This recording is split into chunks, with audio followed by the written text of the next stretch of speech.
नमस्कार दोस्तों, आप सभी का एक बार फिर से स्वागत करता हूं अकाउंटिंग 365 चैनल पर। दोस्तों, आज की इस वीडियो में हम बात करने वाले हैं, अगर आप किसी भी कंपनी में एज ए अकाउंटेंट वर्क कर रहे हैं तो आपको टीडीएस काटना पड़ेगा। आपको टीडीएस काटने टाइम कौन कौन सी चीज़ों का ध्यान रखना चाहिए, क्योंकि अगर आप गलत सेक्शन में टीडीएस काट देंगे या फिर गलत रेट में टीडीएस काट देंगे या फिर बहुत सारी ऐसी गलतियां अगर आप कर देंगे तो आपको बाद में दिक्कतें आ सकती हैं।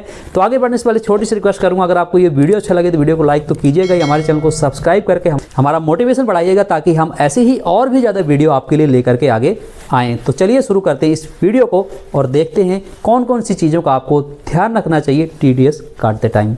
तो दोस्तों, इस पीपीटी के माध्यम से समझते हैं टीडीएस काटते समय किन किन बातों का आपको ध्यान रखना चाहिए।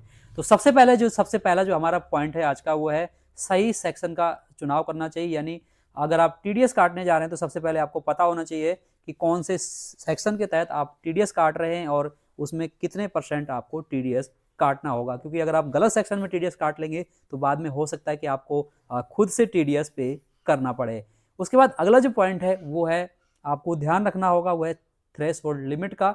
यानी कि हर टीडीएस सेक्शन में एक लिमिट होती है, उसमें क्या लिमिट है, अगर आप उस लिमिट को लेकर क्लियर नहीं है तो आपको बाद में दिक्कत हो सकती है। इसलिए आपको सबसे पहले तो लिमिट के बारे में भी जान लेना है। जो भी थ्रेशहोल्ड लिमिट है, यानी जिस भी सेक्शन में जितनी भी लिमिट है, उस लिमिट के क्रॉस होने के बाद ही आपको टीडीएस काटना चाहिए। अब यहाँ पर थर्ड पॉइंट जो आता है उसमें आता है सबसे जो महत्वपूर्ण है वो है टीडीएस रेट का। कई बार लोग गलती करते हैं, अगर आपको सही सेक्शन ही नहीं पता होगा तो आप रेट भी गलत काट लेते हैं। तो ऐसे में अगर आप ज़्यादा टीडीएस काट लेते हैं तो आपको आगे से टीडीएस लौटाना पड़ सकता है, या फिर आपकी कंप्लेन भी की जा सकती है। या फिर अगर आप टीडीएस कम रेट लगा देते हैं तो आपको घर से यानी कंपनी को टीडीएस पे करना पड़ सकता है। इसलिए आपको तीसरा जो पॉइंट है वो आपको ध्यान रखना है, जब भी आप टीडीएस काटते हैं किसी का तो यहाँ पर आपको टीडीएस का सही रेट लगाना है। यानी कि जिस सेक्शन में जितने % टीडीएस कटना चाहिए उतना ही आपको काटना चाहिए। उसके बाद यहाँ पर अगला जो चीज़ है वो बहुत ही इम्पॉर्टेंट है। यहाँ पर देखिए, जैसा कि पैन कार्ड के बेस पर अब जब आप भी किसी का टीडीएस काटते हैं तो उसका टीडीएस आप जमा करते हैं, और जब आप टीडीएस की रिटर्न फाइल करते हैं तो उसकी पैन कार्ड की डिटेल आपको डालनी होती है। और जैसे ही आप पैन कार्ड की डिटेल डालते हैं वहाँ पर चेक हो जाता है कि उसका जो पैन कार्ड है जिसके नाम पर टीडीएस जमा करने जा रहे हैं एक्टिव है या फिर एक्टिव नहीं है। बहुत सारे ऐसे लोग भी हैं, अगर आप कॉन्ट्रैक्टर हैं या फिर छोटे किसी को कमीशन पे कर रहे हैं, सैलरी पे कर रहे हैं, और उनका जो पैन कार्ड है वो एक्टिव नहीं है, तो इस केस में आपको घर से बहुत सारा टीडीएस जमा करना पड़ सकता है। ऐसा हमारे साथ भी कई बार हुआ है कि अगर आप मान के चलते हैं कि कोई कॉन्ट्रैक्टर है, उसमें 2% या फिर 1% रेट पर आप टीडीएस काट रहे हैं और उसका पैन कार्ड एक्टिव नहीं है, अगर उसने आधार कार्ड से लिंक नहीं किया है, तब आपको यहाँ पर उसका 20% टीडीएस यहाँ पर आपको जमा करवाना पड़ेगा। तो आपको इन चारों बातों को ध्यान रखना है। पैन कार्ड एक्टिव अगर नहीं है तो 20% का, जैसे कि मैंने बताया, आपको टीडीएस भरना पड़ेगा।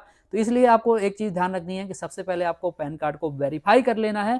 उसके जिसका भी टीडीएस आप काट रहे हैं उसका आधार पैन लेकर के आप उसको इनकम टैक्स की वेबसाइट पर जाकर के पैन कार्ड को चेक कर सकते हैं एक्टिव है या फिर नहीं है।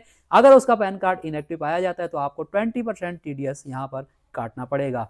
अगला, ये कुल 4 पॉइंट हैं जो कि आपको टीडीएस काटते टाइम ध्यान रखना पड़ेगा, नहीं तो आपको टीडीएस खुद से भरना पड़ेगा। यानी आप एज ए अकाउंटेंट वर्क कर रहे हैं जिस कंपनी में, तो कंपनी को इसका नुकसान उठाना पड़ सकता है। इसलिए आपको इन सब चीज़ों का ध्यान रखना है। इसके बाद जैसे ही आप टीडीएस काटते हैं, हर महीने की 7 तारीख लास्ट डेट होती है, उस लास्ट डेट से पहले आपको टीडीएस जमा करना है, नहीं तो यहाँ पर आपको उस पर भी इंटरेस्ट आपको पे करना पड़ेगा। जैसे ही आप टीडीएस जमा कर देते हैं, क्वार्टरली आपको रिटर्न फाइल करनी होती है। रिटर्न फाइल करते हैं तो जो सामने वाला जिसका आपने टीडीएस डिडक्ट किया है उसको आप टीडीएस सर्टिफिकेट दे सकते हैं और वो अपना टीडीएस क्लेम कर सकता है। उम्मीद करता हूँ टीडीएस से जुड़ी हुई महत्वपूर्ण जानकारी आपको पसंद आई होगी। अगर आप भी और भी ऐसी ही वीडियो देखना चाहते हैं अकाउंटिंग से संबंधित, और आप किसी स्पेशल टॉपिक पर वीडियो बनवाना चाहते हैं, तो आप कमेंट कर सकते हैं। हमारे चैनल को जरूर से सब्सक्राइब कर लीजिएगा, क्योंकि यहाँ पर आपको मिलने वाली है मेरे 15 सालों की पूरी नॉलेज। जितना भी मैंने अपने कैरियर में सीखा सब कुछ आपको यहाँ पर इस चैनल पर मैं सिखाने जा रहा हूँ। तो इस चैनल को जरूर से सब्सक्राइब कर लीजिएगा।